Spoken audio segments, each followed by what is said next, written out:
Time for first alert weather. Let's check in with the chief, Scotty Padgett, been keeping an eye on the radar. Seems for the moment our friends to the north and some of our friends to the south, and we're kind of in a quiet sandwich right now.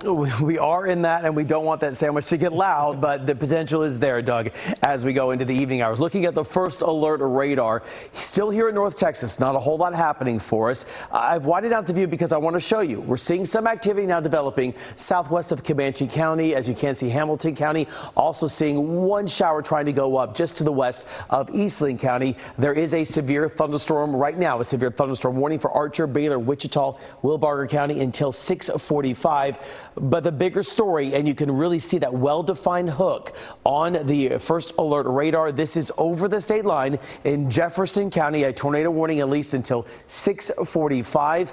My concern is with this supercell storm, it's going to be crossing over the state line, and as it pushes its way down to the east southeast, Monte County, Cook County, Grayson County, we're going to be watching this between 7 o'clock to 8 o'clock, pushing its way in. So I won't be surprised if we have some tornado warnings with that, or at least a severe thunderstorm warning, because the other story is the potential of very large hail up to 2 inches in diameter or larger, and maybe some damaging wind gusts. So this is the visible satellite and radar. You can see we've seen a lot of sunshine through the day today. It's still been very muggy, but again, I just want to show you the radar that we're starting to see some storms trying to develop down towards our south and west.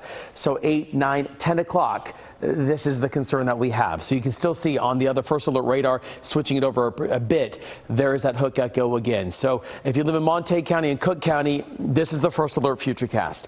Here we are advancing it to about 7:15, so already maybe pushing its way over the state line, continue then push its way down to the southeast. Now by 9 to 10, we could see this complex of storms pushing its way into the north sides of the Metroplex with still that large hail as the possibility. Time check for that, 10 o'clock this evening, and then continue to push its way southeast.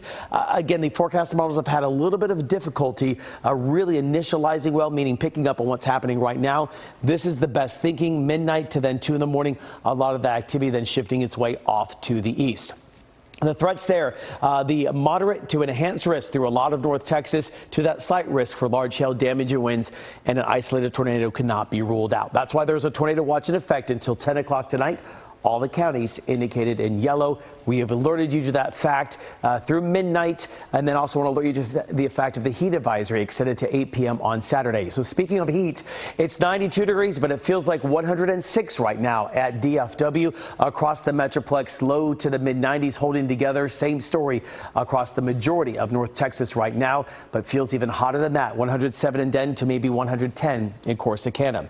First alert 7-day forecast then shows you that we have temperatures mid-90s Friday, Saturday 97, maybe some storms Saturday night, and then the heat returns and we hold there all the way through next week.